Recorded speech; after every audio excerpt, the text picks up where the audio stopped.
చాలా ఆశ్చర్యకరమైన విషయమే, కానీ దీని మీద తీవ్రంగా దృష్టి పెట్టాల్సిన అవసరం ఉంది. తప్పనిసరిగా ముఖ్యమంత్రి గారు గౌరవనీయులు చంద్రబాబు నాయుడు గారు ఎన్నికలు పెట్టాలనే దృఢ సంకల్పంతో ఉన్నారు.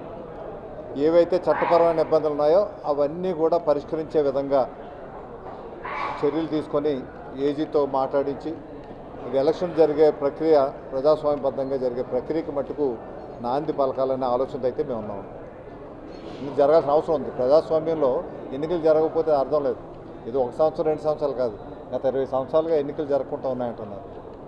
ఇది మంచి సంస్కృతి కాదు. ఇది నా వ్యక్తిగత అభిప్రాయం. తప్పనిసరిగా అధిష్టానం తీసుకెళ్తాం. ఒక మా పార్టీలోనే కాదు, ముఖ్యమంత్రి గారి నోటీసు కూడా తీసుకొని వెళ్ళి వారి నోటీసులో పెట్టి ఇది పరిష్కారం చేయడానికి మనసు. అంటే వాటికి వేరేగా కమిటీ కూర్చుంటారండి. రాష్ట్ర స్థాయిలో జిల్లా స్థాయిలో కమిటీలు వస్తారు. వాళ్ళు అన్ని పార్టీలకు చూసుకొని ఏ మున్సిపాలిటీకి ఏ రకంగా ఏ ప్రాతిపదిక మీద ఇవ్వాలి అన్నీ కూడా మాట్లాడుకొని అక్కడ ఉన్న స్థానిక పరిస్థితులు బట్టి ఏ పార్టీకి అయినా అన్నది అధిష్టానం నిర్ణయించి చెప్తారండి. అసలు రాజకీయాల్లో ఎప్పుడు కూడా అసలు పోలిక అన్నది ఉండకూడదండి. అక్కడ ఉన్న పరిస్థితులు వేరే, ఇక్కడ ఉన్న పరిస్థితులు వేరే.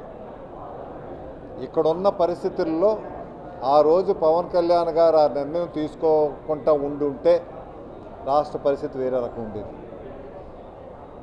ఆ రోజు నైతికంగా అందరికీ బలం ఇవ్వడే కాకుండా తన నిస్వార్థంగా నేను ప్రతిపక్ష ఓటుని ప్రజల ఓటుని చీలనివ్వడం, ఈ రాష్ట్రంలో రామరాజ్యం స్థాపిస్తాను, ఇటువంటి దుష్ట పరిపాలనకు అంతిమ గీతం పాడదాం, అందు గురించి మేము కలిసి పోటీ చేస్తాం స్పష్టంగా చెప్పాను.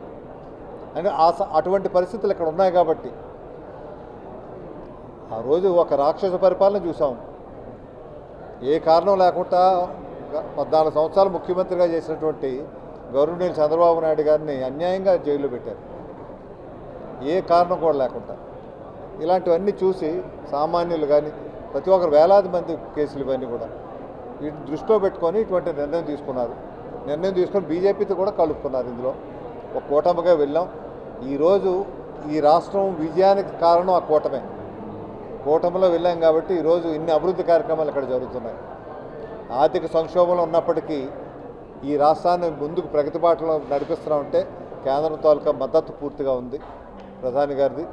అదేవిధంగా అనుభవశాలైనటువంటి చంద్రబాబు నాయుడు గారు నాయకత్వం, యువరక్తంగా ప్రజాబలంగా మోరల్గా నైతికంగా బలం ఇచ్చినటువంటి పవన్ కళ్యాణ్ గారు, వీళ్ళు ముగ్గురు ఉన్నారు కాబట్టి ఇది డబుల్ ఇంజిన్ సర్కార్ కాదు, ఇది ట్రిపుల్ ఇంజిన్ సర్కార్. ముగ్గురు మహానాయకులు కలిశారు. కలవడం బట్టే ఇటువంటి రిజల్ట్స్ వస్తున్నాయి. ఆయన స్వార్థ ప్రయోజనాలు ఉంటే ఇంకో రంగం ఉండేది. ఆయన స్వార్థ ప్రయోజనాల గురించి ఆలోచించలేదు అసలు ఎప్పుడు కూడా.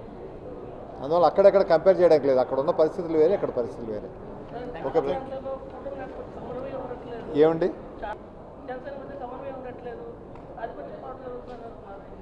అంటే సహజంగానే ఒకే పార్టీలో విభిన్న దృక్పథాలు ఉంటాయి, ఒక ఇంట్లో విభిన్న మనస్తత్వాలు ఉంటాయి. ఇవన్నీ చిన్న చిన్నవి ఉండడం సహజం. ఇవన్నీ కూర్చుంటాం, పరిష్కరించుకుంటాం, చర్చల ద్వారా అన్నీ కూడా అవుతాయి. దానికి కావాల్సిన స్టీరింగ్ కమిటీలు వేసుకొని పెద్దలు మాట్లాడుకొని అన్నీ పరిష్కరిస్తారండి. మన ఎన్నికలు ఎలా వెళ్ళాం, అందరూ కలిసి ఏకమాటగా వెళ్ళాం, ఏకబాటగా ఏకబాణంగా వెళ్ళాం. లేదు ఉంటుంది, అవన్నీ కూర్చుంటాం.